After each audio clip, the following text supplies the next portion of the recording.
Hey everyone. So today we'll be going over the problem milk not included, CTF problem that I made to highlight the category of insecure design in OWASP, in the OWASP category. But before I do that, I just want to make some distinction because even I was getting confused with different topics in making this flag and figuring out which one it actually rendered in. So we already made a problem and saw a problem in the category of identification authentication failures. And in here, it's where systems fail to verify who the user is, like trusting weak session tokens, which is practically the end result of the flag we did in one of the videos, where we were able to just switch the session so that mimicked that of an admin, and we were able to access certain files and things without like the program having further authentication to verify that you were actually an admin, like 2FA or something else.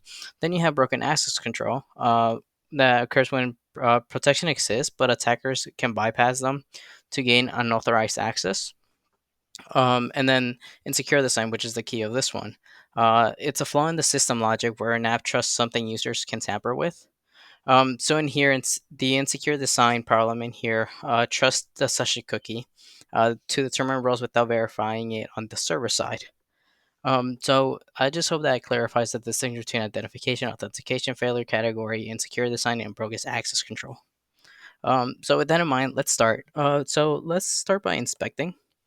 Let's look at the hints I gave out. When I was a kid, my favorite snack went well with milk. This is me hinting at the fact that you should look at the cookies and at the sessions. Remember, kiss is key in here. It's not about overly complicating this problem. It's overall it's challenging but it's straightforward. But you just have to keep concepts simple. So let's start.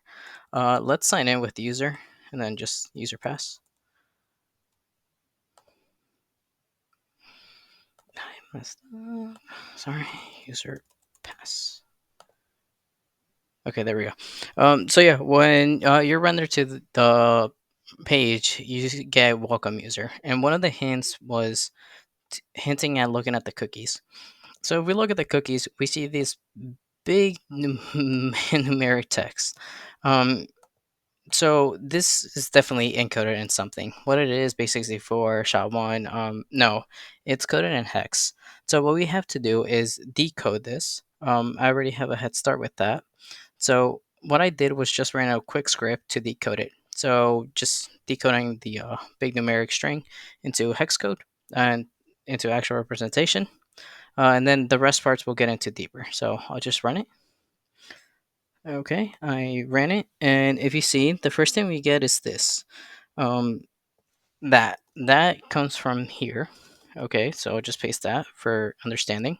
So what does this mean? Okay, so it's broken up into about four parts. We have this big part over here. We have that user, and then that. Okay, this is basically just things to throw you off in the flag, just buffers or whatever word you want to use it. Something really important is just to make the flag trickier and harder for you, to make you overthink. This right here is basically the username. If it was Bob, it would be Bob there. And then here's the role. This is a flaw right here. It tells you already mm, what you would probably need to modify. And then here's just a timestamp. Do note that the session does expire, so that's why we have the current timestamp here over here. So that we keep up to track with it. So with that in mind, we know that this is important. So let's change this to admin, right? And then we'll have to remove this since this is no longer current. That time already passed. And at the end, we'll end up modifying it to look like something like this. Okay. So after that, um, if we rerun it again one more time, we see that this is the end result. We see that this is what we get when this is what we get when we encode uh, the new string here, but with an admin role, which is from this it shows us a flaw in the design because on the back end we know that it's encrypted, the rows are encrypted, and we know the encryption, and we know where exactly to modify it so that we actually have admin access. So now what's our next step? So our next step now is to try and play around with the cookies. Okay, so let's do that. Let's go back to the website. And let's simply modify that session. Let's modify it to that. This is basically the hex representation of a user with the name user, with the role admin, and at a certain sessions time, which is basically what this was. But before the role was user, you had user, and the timestamp. But now we're trusting the cookie without like doing anything with it. We're just trusting it from the get go. So if we do that and we refresh it, we unlock it. We see the flag and we're able to access the admin dashboard. So we exploited the poor design that trusted user input without verification. We always have to remember to like never trust what users can change and validate and secure the system itself. And here we trusted the session and the cookies, what the user put, and they were easily able to exploit again.